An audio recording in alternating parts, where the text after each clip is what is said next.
Nosotros somos familia de Fernando Merchán Murillo. Yo era la hija de Fernando Merchán Murillo, era un gran padre. Yo de Fernando Merchán me dejó grandes recuerdos. Lo único que puedo decirle a la justicia es que las presiones que cometieron contra ese hombre lo llevaron a su sacrificio. Se derramó una sangre inocente. Somos víctimas de Rafael Uribe. Yo soy la novia de Fernando Merchán. Era un hombre muy especial. Además somos los amigos de Fernando. Lo conocimos, tuvimos más de 20 años. Nosotros, por el espacio de 11, sabemos que Fernando fue un gran hombre. En el corazón de Fernando no podía caber el odio ni la maldad. Damos fe de eso. Fernando no es capaz de hacer esto. Una persona honesta, muy humilde, buena persona.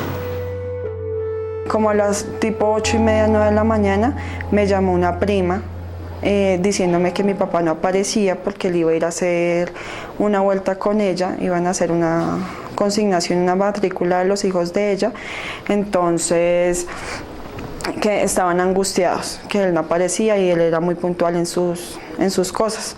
Entonces 9:30, 10:30 yo me encontraba laborando en las horas de la mañana, entonces, y nosotros habíamos quedado de ir en la tarde a una funeraria también porque porque habían fallecido un familiar cercano a nosotros. Entonces Patricia, no, pero es que Fercho no llega, no sé qué. Yo llamé a mi tía me llamaba cada media hora que mi papá no llegaba, que no sé qué. En eso llamamos a un primo que vive ahí cerca de la casa para que fuera a golpear. Cuando yo lo llamé, él me dijo que estaba en Kennedy, que ahorita pasaba, eran como las 10:30. Entonces yo llamé a mi tía, llamé a María, la novia, y que tampoco, que él no la había llamado, que no sabíamos nada. Como a las 11:30 fue cuando ya pues se me prendió la angustia a mí y yo salí de la oficina, yo hablé con mi jefe, le dije, no jefe, la verdad mi papá no aparece desde las 7 de la mañana, que Patricia me había dicho que había salido de la casa donde mi tía, que la noche anterior nos habíamos quedado. Entonces yo cogí un taxi, fue cuando llegué a la casa, faltando 10 para la 1 más o menos, no recuerdo bien la hora. Llegué a la casa donde vivimos, abrí la puerta normal, vi cómo estaba todo en silencio, subí al segundo piso, lo vi en la ducha, estaba ahí en la ducha.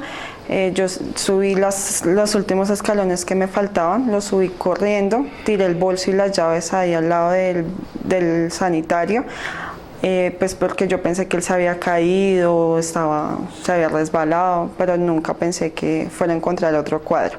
Cuando abrí la puerta de la ducha, lo vi sentado, desgonzado, había un charco de sangre, yo empecé a gritar, no sabía qué hacer porque en ese momento yo estaba sola. Entonces llamé a una prima, la llamé, le dije, Patricia, mi papá se mató, dígame qué hago porque la verdad no sé qué hacer, yo estoy acá sola. Ella me dijo que me tranquilizara y ahí finalizamos la llamada. Ahí me senté en el sanitario, me senté, llamé a emergencias, que fue como lo que se me vino a la mente. Llamé y pues les comenté cómo estaba mi padre y eso. Fue cuando la muchacha me dijo que él revisara si tenía signos vitales, si estaba inconsciente. Entonces yo le dije, lo hice lo que ella me pidió y como 10 minutos después llegó la policía. Yo bajé, les abrí, la muchacha del teléfono de emergencias me pidió el favor de que le pasara a uno de los policías. Ellos subieron, miraron y sí dijeron que estaba muerto. Yo me senté en el borde de la cama donde estaba mi papá. Fue cuando encontré 2 cartas. En una decía que perdónenme por dañarles la Navidad y en la otra decía hijitas, María, familia de amigos, no quiero volver a la cárcel, que cuidara a Fernanda y a Andrea, que son mis sobrinas, que él era inocente, que Dios lo sabía. Entonces los policías me dijeron que no podía tocar nada, que tenía que dejar así tal cual como estaba todo, hasta que llegaran a hacer el levantamiento del cuerpo. Y ya me dijeron que no saliéramos, bajamos ahí, cerramos, empezaron a llegar pues los familiares, pues yo empecé a llamar a mis familiares, pues a comentarles lo que había sucedido. A eso de una hora y media llegaron los de la SIJIN, ingresaron, ya fue cuando subieron a tomar fotografías al cuerpo de mi papá. Luego me hicieron la indagatoria como de 2 horas más o menos, preguntándome cómo estaba mi papá, si tenía deudas, bueno, miles de preguntas ahí. El señor Fernando Merchán era mi padrastro, convivió conmigo desde que yo tenía 7 años. Pues fue mi papá prácticamente, él me crió. Siempre fue muy unido conmigo y con mi mamá, siempre nos apoyó mucho, fue un buen hombre, un muy buen hombre. Mi papá era bueno, cariñoso, carismático, servicial. Él vio nacer a mis 3 nietos y él fue una persona, mejor dicho, es que yo no tengo cómo calificar, era mi esposo, lo conoció muy bien, era un hombre correcto, servicial, en la casa él me colaboraba, cuando yo tenía mucho oficio, venga Chavita, le ayuda a lavar la loza, no se preocupe, no barra, yo hago lo que usted le toque hacer, pero no se joda más, perdone la expresión, él era muy considerado conmigo. Un magnífico hombre, un señorazo, que tipo hombre humano. No, era una persona íntegra, bien respetuosa, porque a mí el señor Rojas, para un lado, señor Rojas, me respetaba mucho el tipo. Y le hice entrevista y me pareció que era un hombre de unas cualidades humanas grandes, humilde, que no cabía en el corazón de Fernando hacer una maldad. Y le di la oportunidad y trabajó conmigo 11 años. Icon tuvo 11 años, no tuvo problemas con un niño, con una señora, con nadie, porque él era muy servicial, muy respetuoso, no hubieron quejas que sí que Fernando hizo esto, que Fernando esto. Otra cosa, muy cumplido en el trabajo. Fernando es una persona que nunca le llamaron la atención porque llegó tarde, que llegó borracho, que hoy no vino, que vino, no. Fernando fue una persona de que lo conocí, fue muy en el trabajo. Me estimaba mucho porque yo he sido muy enferma.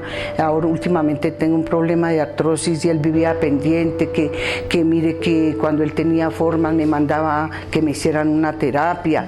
Él se preocupaba mucho por mí, porque después de la muerte de mi hermanita yo me hice cargo de las 2 niñas. Yo era la compañera sentimental de Fernando Merchán Murillo. Llevábamos una relación de 4 años. Él era una persona muy especial, era un caballero, no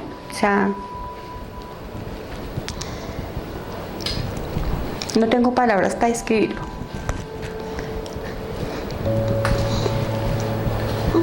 Una persona bien, con la familia, los vecinos, por ahí compartíamos de pronto un tinto, un desayuno, muy respetuoso con mis hijos, la familia y en el barrio. Yo quiero hacer énfasis en la conducta que tuvo Fernando durante 11 años en el edificio. Hay una anécdota muy bonita que lo llamamos cariñosamente el abuelo, por su aspecto, su pasividad. Y le decían los niños abuelo porque era tanto el control que ejercía en propiedad. Uno de los problemas grandes que tenemos es la convivencia, especialmente con los niños. Nos dimos en nuestros estatutos especialmente vigilancia para ellos, y él les restringía la salida del edificio, tenía que comunicar a los padres. Nunca observamos que Fernando tuviera una tendencia pederastra, ¿no? De pronto acariciar a los niños o llegar con detalles que uno puede, en estos casos, uno analizar el guarda, y los tenemos prohibido de nuestros estatutos. Hay ciertas áreas que no pueden circular ni los guardas ni los niños. Entonces me llamó la atención esto, que pronto hoy en día que se está criticando tanto el comportamiento de Fernando, que se pueda llegar a dudar que él puede ser copartícipe o cómplice en esa acción criminal del señor Uribe. No, es que tuviera quien le molestara la vida o alguna cosa, él todos lo estimamos. Él hablaba con el mono, a mí me decía, no, hoy me quedo a ir a jugar tejo, pero ese no le gustaba tomar, porque ese se tomaba 3 cervezas y quedaba borracho. Era buen muchacho, era un excelente, un señor. Encontré 2 cartas que estaban en este lado. Una decía perdónenme por dañarle la Navidad y la otra decía hijitas María, amigos y familia, perdónenme, yo no quiero volver a la cárcel, que cuidara a Andrea y a Fernanda, un besote, que él era inocente, que Dios lo sabía. Lo que más le afectó fue cuando él fue a los descargos en la empresa, cuando ese señor, sin más, lo fue acusando, porque fue así. Y eso a él sí lo afectó.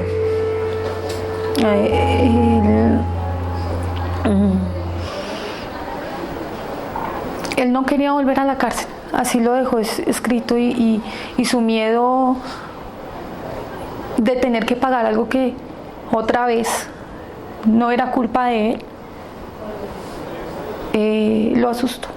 Antes, en un almuerzo que estuvimos, o un desayuno, no me acuerdo bien, él nos comentó que, dijo, ahora qué tal que yo resulte involucrado en eso, ¿cómo le parece? Que si la otra vez que yo no tuve nada que ver en el paso de esa maleta, porque fue que dejaron pasar una maleta y yo fui a pagar algo que yo no participé, ni siquiera tenía conocimiento de eso, pagué 5 años de prisión siendo inocente. ¿Qué será este caso tan terrible con gente tan poderosa? Yo no quiero volver a la cárcel, Dios me ampare de volver, y él sí tenía miedo de que lo involucraran a él y volviera a ir a una cárcel. Y eso sí me lo hizo saber a mí. Me dijo, yo sí tengo miedo de volver a una cárcel, porque nadie sabe lo que uno sufre en una cárcel. Hay una coincidencia que Fernando sale, creo que por libertad condicional, porque estuvo involucrado en un caso de narcotráfico, y él siempre llevaba ese karma, ese pecado de haber no sido cómplice, sino por omisión. Entonces lo involucran y le tocó pagar 5 años. Él llega allá al edificio, como dije anteriormente, por una relación de afinidad, de vecindad con la familia que es Doña Chava, y me llega al edificio con su hoja de vida, y él siempre ponía de presente. Él tenía como ese karma, ¿no? Él no tenía, es que no había motivo, él vivía divinamente, él pues su problemita económico de pronto, pero no para llegar a ese extremo, no. Él la presión allá es que él lo dijo en el comedor, dijo del supervisor, el que le hizo los cargos, que no sé, que lo había de una vez lo había metido al problema. En la depresión, que lo vi cuando fue a la empresa él a hacer descargos, cuando ya el dueño de la empresa le dijo que tenía responsabilidad en eso, que fue lo único que él medio me contó, que fue eso, que el dueño le había dado responsabilidad y culpabilidad de lo que había pasado en el edificio ese día. Y le pregunté, ¿y qué pasa? Dijo, no, pues que fui a descargos y me responsabilizaron que yo tenía que ver en ese crimen de la niña. Pues, bueno, y le dije, ¿y qué? ¿Usted qué? Esto, no, pues el carro entró, bajó al sótano. Cuando yo lo fui a requerir, el tipo ya había subido en el ascensor. Ya había subido en el ascensor. ¿Y qué le dice la empresa? No, que ¿por qué no le revisé el carro? Y yo le respondí que yo no había revisado el carro porque no había orden de esa, no había. Dijo, le dije, ¿y qué más le esto? Le dijo, no, que yo había visto a la niña en el carro, yo no vi ninguna niña, yo no vi a nadie en el carro, yo no vi a nadie. Tan bueno. Y le dije, bueno, pero si usted dice que no vio nada, contestó eso, dijo, sí, además eso quedó en la minuta que llevamos, eso quedó escrito. El cambio, no comía, no podía dormir, cabizbajo, triste, no quería hablar de nada, no quería ver noticias, nada. Entonces desde ahí yo sé que mi papá fue presionado por las redes, por el dueño, por todo, porque él sentía culpabilidad por todo lo que le habían dicho. El dueño de la empresa donde él laboraba fue él. Sí lo noté muy triste y yo le dije, ay papito, ¿por qué tiene los ojos así de rojos? Bueno, es que me están ardiendo. Y le dije, ¿qué estás usando? Y me dijo, no, me dieron unas gotas, pero ya. Eso fue todo. Esa noche había dicho que no había podido comer bien, o sea, lo dijo que estábamos todos reunidos en el comedor, que no había podido comer bien, que no había podido dormir bien. Entonces llegamos esa noche con mi sobrina y entonces todos, que ay, que yo no voy a hacer comida, que entonces dijimos, bueno, hagamos empanadas, mandemos por empanadas y gaseosa. Entonces yo me hice al lado de la estufa y él se fue detrás de mí. Me dijo, ay cuñada, ¿será que le puedo pedir un favor? Le dije, claro, ¿qué quiere Fernandito? Me dijo, ¿será que es mucha molestia que me haga un caldito de papa? Porque yo hace días no como así, como una sopita, como algo. Le dije, claro cuñado, yo le hago el caldo con mucho gusto. Y le hice un caldito de papa. Mi hija se lo sirvió y él comió. Y cuando estaba comiendo le dije, papi, yo ya me voy. Yo llevo 2 meses viviendo sola. Y lo único que hice fue que lo abracé. No sé cómo se le pueda llamar, instinto, no sé.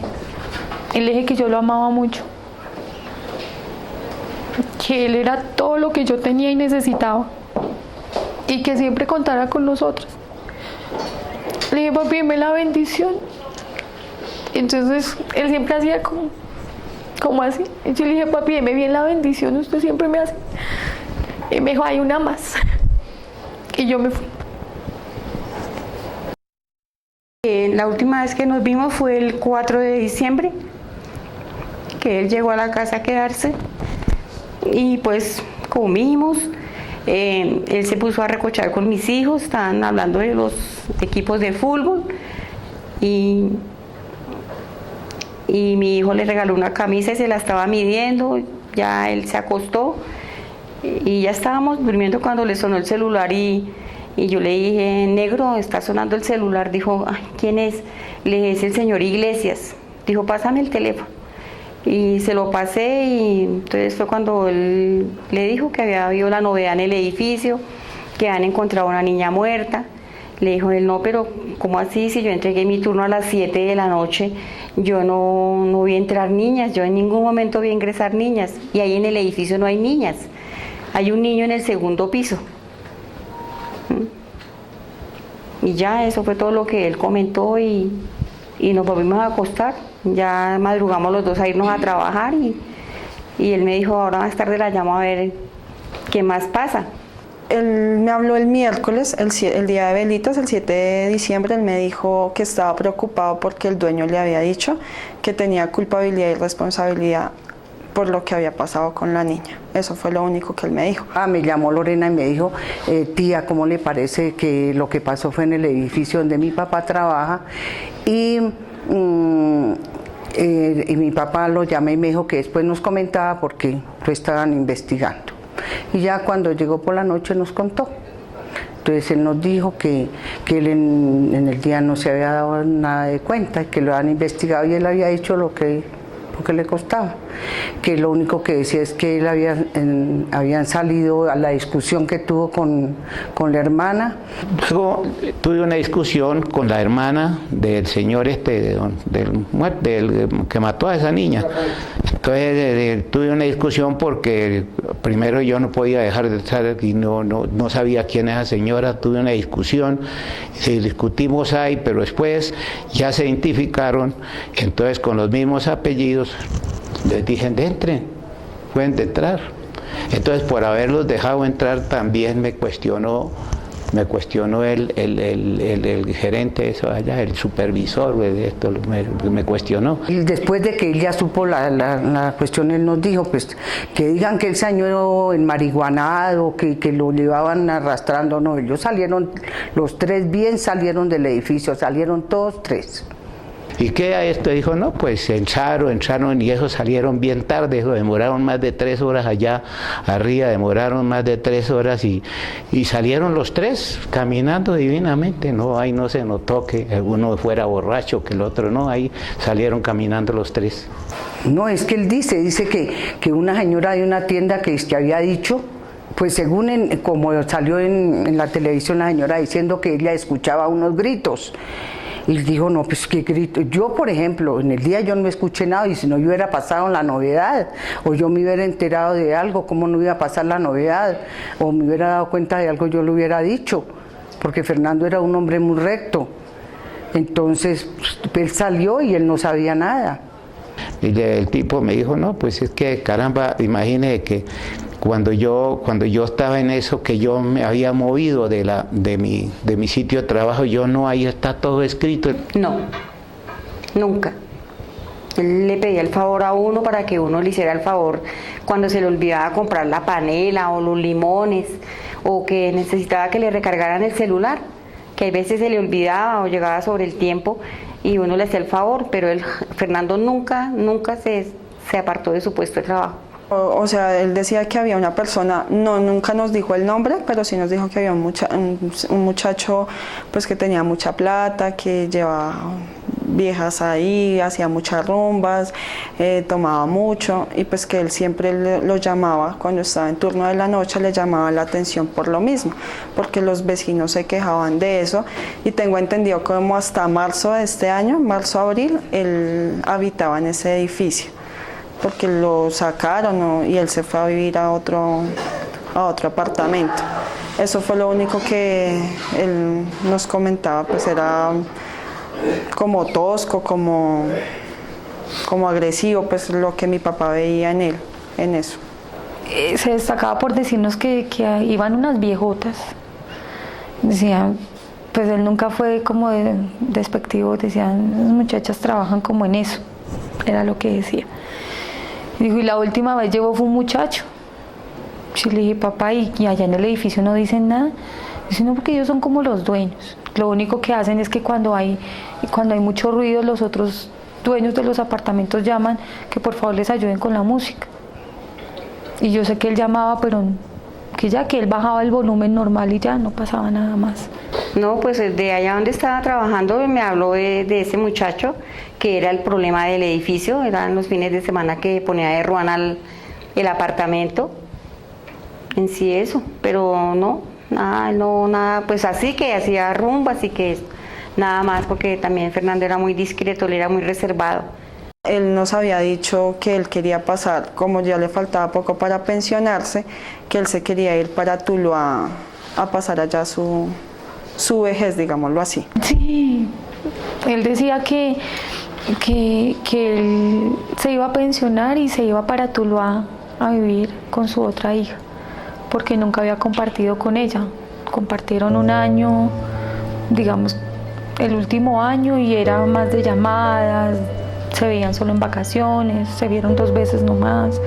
Yo le decía a mi papá que pues a mí no me gustaría que él se fuera a otra ciudad, sabiendo que estamos todos acá, pues él en Tuluá también tiene familia, pero él decía, no, yo me voy a comprar allá una casa y voy a pasar allá mi vejez con la otra hija que él tiene allá.